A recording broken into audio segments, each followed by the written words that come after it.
वाञ्छाकल्पतरुभ्यश्च कृपा सिन्धुभ्य एव च पतितानां पावनेभ्यो वैष्णवेभ्यो नमो नमः। जय श्री कृष्ण चैतन्य प्रभु नित्यानंद, श्री अद्वैत गदाधर श्रीवासादि गौर भक्तवृंद। हरे कृष्णा कृष्णा कृष्णा हरे हरे, हरे राम राम राम हरे हरे। तो हरे कृष्णा डियर डिवोटीज, आप सबका इस संध्याकालीन सत्र में स्वागत है, जिसमें हम पढ़ रहे हैं प्रभुपाद जी द्वारा रचित पुस्तक लीला पुरुषोत्तम भगवान श्री कृष्ण। उसके हम आज 25वां अध्याय पढ़ेंगे। इसका शीर्षक है वृंदावन में प्रलंकारी वर्षा। कल हमने देखा था किस प्रकार भगवान कृष्ण ने नास्तिकतावाद का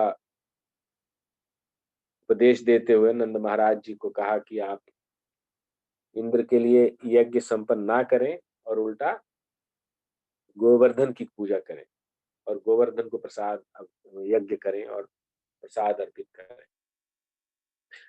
तो इसको सुनकर इंद्र कुपित हो जाते हैं और किस तरह से प्रलंकारी बारिश होती है, आइए उसके बारे में आज सुनते हैं। जब इंद्र को ज्ञात हुआ कि वृंदावन में ग्वाल बालों द्वारा संपन्न होने वाला वह कृष्ण द्वारा यज्ञ कृष्ण द्वारा रोक दिया गया, तो वह अत्यंत क्रुद्ध हुआ और नंद महाराज आदि वृंदावन वासियों के ऊपर अपना गुस्सा उतारने लगा। यद्यपि उसे ये ज्ञात था कि साक्षात कृष्ण उनकी रक्षा कर रहे हैं। बादलों के निर्देशक के रूप में इंद्र ने सामवर्तक बादल का आह्वान किया। इसका आवाहन समस्त दृश्य जगत के संहार के लिए किया जाता है। वही सेम बादल होता है जो प्रलयकारी बादल होते हैं, उसमें से सामवर्तक नाम का एक बादल होता है। जब विश्व का प्रलय करना होता है तब इस बादल का आह्वान किया जाता है और जो कॉन्टिन्यूअस रेन पोर होती है। फिर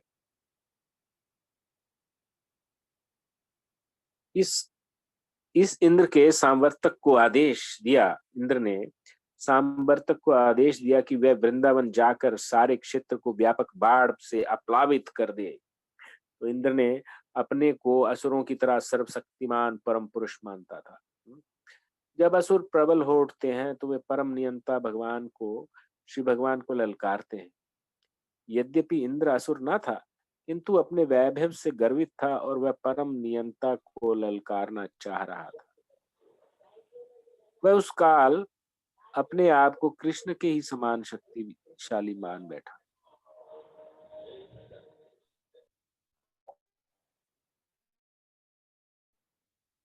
यदि कुछ बैकग्राउंड में नॉइस आ रही है क्या?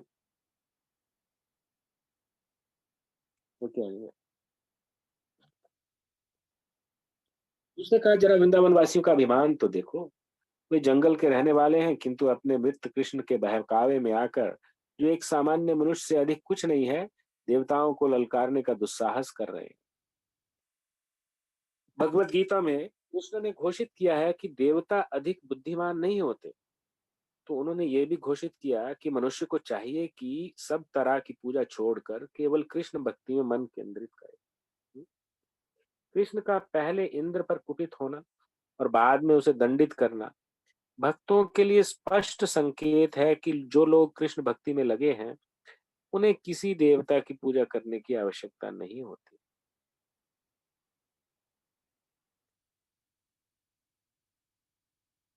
भले ही वह देवता क्रुद्ध क्यों ना हो, कृष्ण अपने भक्तों को संरक्षण प्रदान करते हैं, अतः उनकी ही कृपा पर निर्भर रहना चाहिए। बहुत बड़ा लेसन ये यहाँ पे इस चैप्टर में दिया जा रहा है।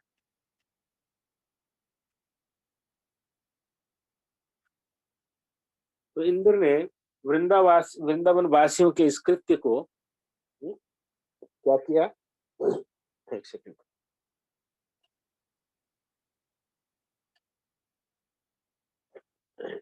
इंद्र ने वृंदावन वासियों के इस कृत्य की आलोचना की और कहा, तुम लोग देवताओं की सत्ता को चुनौती देकर इस संसार में कष्ट भोगोगे। देवताओं को बलि न देने के कारण तुम दुख सागर के अवरोधों को पार नहीं कर सकोगे। उन्होंने फिर कहा वृंदावन के ग्वालों ने इस वाचाल बालक कृष्ण के कहने पर मेरी सत्ता की उपेक्षा की है। ये मेरा बालक है और इस बालक पर विश्वास करके इन्होंने मुझे कुपित किया है। इस प्रकार उसने सामवर्तक को आदेश दिया कि वह जाए और वृंदावन का सारा वैभव नष्ट कर दे। इंद्र ने कहा, ये वृंदावन वासी अपने ऐश्वर्य तथा इस नन्हे मित्र पर विश्वास करने के कारण अत्यंत गर्वित हो गए। वह केवल वाचाल, क्षुद्र तथा परिस्थिति से अनभिज्ञ है, किंतु वह अपने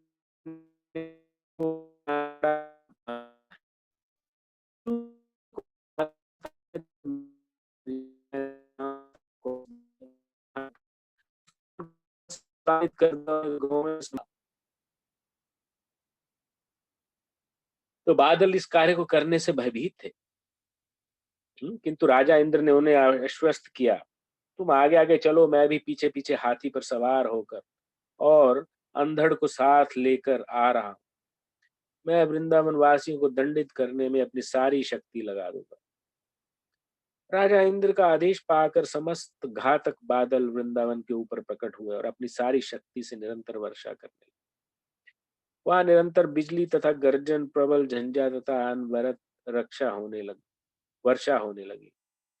वर्षा तीखे बाणों के समान बेधने लगी।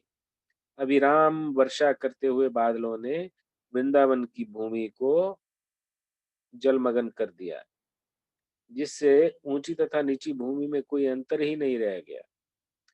इससे पशुओं के लिए स्थिति भयानक हो गई। वर्षा के साथ प्रबल वायु भी थी, जिसका वृंदावन का प्रत्येक प्राणी शीत से थरथराने लगा। उद्धार का दूसरा कोई उपाय न पाकर वे सब गोविंद के चरण कमलों की शरण में आए। गांव में विशेष रूप से भारी वर्षा के कारण दुखी होकर अपना सिर नीचे किए और बछड़ों को अपने नीचे छिपाए भगवान के पास आई और उनकी शरण ग्रहण कर ली। हम कृष्ण होल्ड ऑन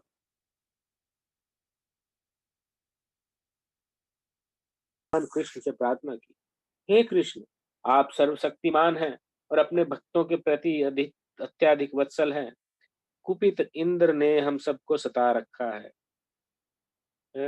अतः आप हमारी रक्षा करें। इस प्रार्थना को सुनकर कृष्ण को भी पता लग गया कि राजा कि इंद्र यज्ञ सम्मान न पाने के कारण मूसलाधार बारिश कर रहा है वर्षा कर रहा है, जिसके साथ असमय में बड़े बड़े ओले पड़ रहे हैं और प्रबल झंझा चल रहा है। कृष्ण समझ गए कि ये जानबूझकर इंद्र अपने कोप का प्रदर्शन कर रहा है। अतः उन्होंने ये निष्कर्ष निकाला, अपने को परम शक्तिशाली समझने वाले इस देवता ने अपने महान पराक्रम को से दिखा दिया, किंतु मैं अपने पद के अनुसार इसका उत्तर दूंगा और उसे दिखा दूंगा कि ब्रह्मांड के कार्यों के चलाने में वह स्वतंत्र नहीं है। मैं सबका परमेश्वर हूं, अतः मैं इसकी उस झूठी प्रतिष्ठा को समाप्त कर दूंगा जिसे उसने अपनी शक्ति से प्राप्त किया है। सारे देवता मेरे भक्त हैं, अतः वे मेरी श्रेष्ठता को कभी भूल नहीं सकते, किंतु ये न जाने कैसे गर्भ से फूल कर मदान्ध हो गया है। मैं इसके गर्भ को चूर चूर कर दूंगा। मैं वृंदावन के अपने सारे भक्तों को शरण दूंगा, क्योंकि वे मेरी कृपा पर निर्भर हैं और मैंने उन्हें शरण दे रखी है। मैं अपनी योग शक्ति से उन्हें बचाऊंगा। ऐसा सोचते हुए भगवान कृष्ण ने तुरंत ही एक हाथ से गोवर्धन पर्वत उठा लिया, जिस प्रकार कोई बालक धरती से छत्रक यानी कुकर मुत्ता उखाड़ लेता है। इस प्रकार उन्होंने गोवर्धन धारण लीला का प्रदर्शन किया। फिर उन्होंने अपने भक्तों को संबोधित किया, है भाइयों, हे पिता, हे वृंदावन वासियों, अब आप मेरे द्वारा उठाए गए इस गोवर्धन पर्वत के छत्र के नीचे कुशल पूर्वक प्रवेश करें। इस पर्वत से डरे नहीं और ये भी ना सोचें कि मेरे हाथ से गिर जाएगा। आप लोग मूसलाधार वर्षा तथा प्रचंड वायु से अत्याधिक पीड़ित हैं, अतः मैंने इसे उठा लिया है और ये बहुत ही बड़े छाते के समान आपकी रक्षा करेगा। मेरे विचार से आप लोगों को आसन्न संकट से बचाने का ये ही उचित प्रबंध है। इस विशाल छाते के नीचे अपने पशुओं समेत सुख से रहें। तो भगवान कृष्ण द्वारा आश्वस्त किए जाने पर सारे वृंदावन वासी अपनी अपनी गृहस्थी तथा पशुओं समेत गोवर्धन पर्वत के नीचे आ गए और वहां पर अपने को सुरक्षित अनुभव करने लगे। वृंदावन के वासी अपने पशुओं समेत बिना खाए पिए 1 सप्ताह तक उसी तरह रहे। उन्हें आश्चर्य हो रहा था कि कृष्ण किस तरह बाएं हाथ की तरनी से पर्वत को धारण किए हुए हैं।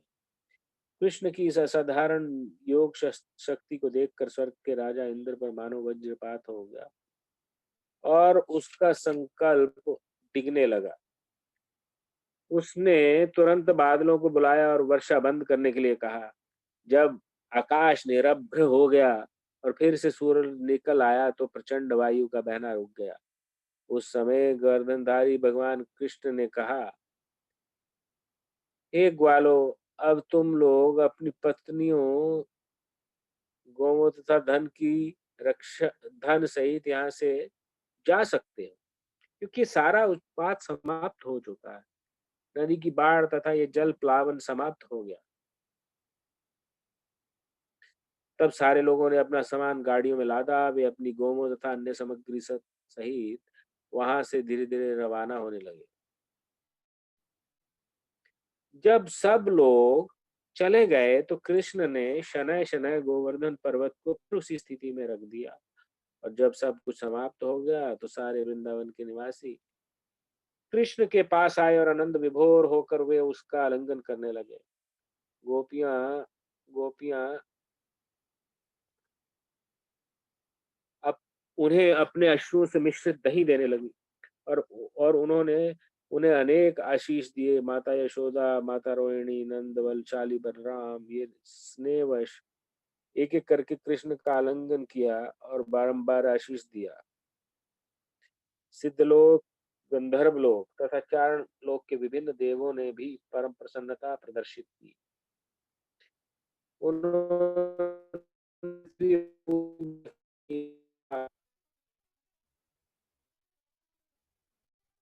वर्षा की और शंख ध्वनि की। ढोल बजने लगे और दैवी भावनाओं से पूरी हो गंधर्व लोक के वासी अपने अपने तंबूरे बजाने लगे।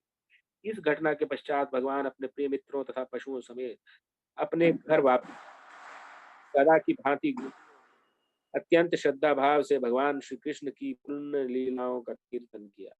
इस प्रकार लीला पुरुषोत्तम भगवान श्री कृष्ण के अंतर्गत वृंदावन में प्रलयंकारी वर्षा शीर्षक 25वें अध्याय का भक्ति वेदांत वर्णन पूरा हुआ। हरे कृष्णा प्रभु जी।